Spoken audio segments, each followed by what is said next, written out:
Արցախցիները ժպտում են, վաղ առավոտյան Ստեփանակերտի փողոցով քայլող անծանոթի աչքը անմիջապես այդ նրբությունն է որսում։ Մարդիկ ժպտում են վաստակածի գիտակցումով եւ վաղվա օրվա նկատմամբ վստահությամբ։ Օրը նշանակալից է ոչ միայն արցախցիների, այլև համայն հայության համար։ Այս համոզմունքով են հիշարժան տարեդարձին աշխարհի տարբեր ծագերից Ստեփանակերտ ժամանել նրանք, ովքեր ականատեսն ու մասնակիցն են եղել հայկական երկրորդ պետության 20-ամյա ընթացքին։ Երևի ամենակարևոր օրերից է։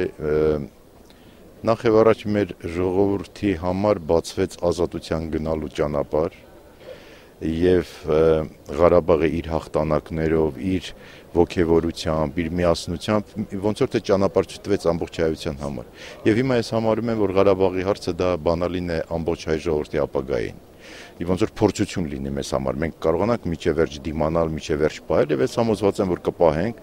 եւ դա կլինի առաջի մեծ նվաճումը հարյուրամյակների ընթացքում։ Իսկ որ այդ ապագան ապահով ձեռքերում է, վստահեցնում է արդեն այսօրվա սերունդը, ով ծնվել եւ ապրել է ազատ ու անկախ Արցախում։ Հաղթանակի հրապարակից մեկնարկած ժողովրդի հոսքին վերածննդի հրապարակում միացավ նաև պաշտոնական պատվիրակությունը ամենայն հայոց կաթողիկոսի հայկական երկու հանրապետությունների ղեկավարների նախկին նախագահներ Ռոբերտ Քոչարյանի եւ Արկադի Ղուկասյանի գլխավորությամբ։ Շարունակությունը ըստ արարողակարգի ծաղկեպսակների տեղադրում եւ խոնարհում Ստեփանակերտի հուշահամալիրում արդեն 20-ամյա Արցախի հիմնը եւ տողանցում են պաշտպանության բանակի զինվորները։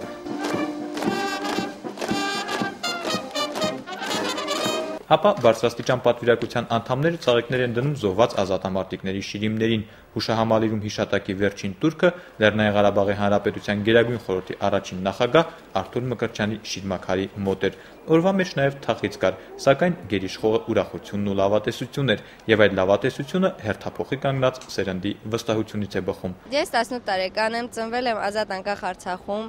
Արցախը պատկերացնում է միայն անկախ, ոչ մի կերպ չի կարող լինել։ Նորեր Հովսեփյան, Բենյամին Ղարախանյան, օր։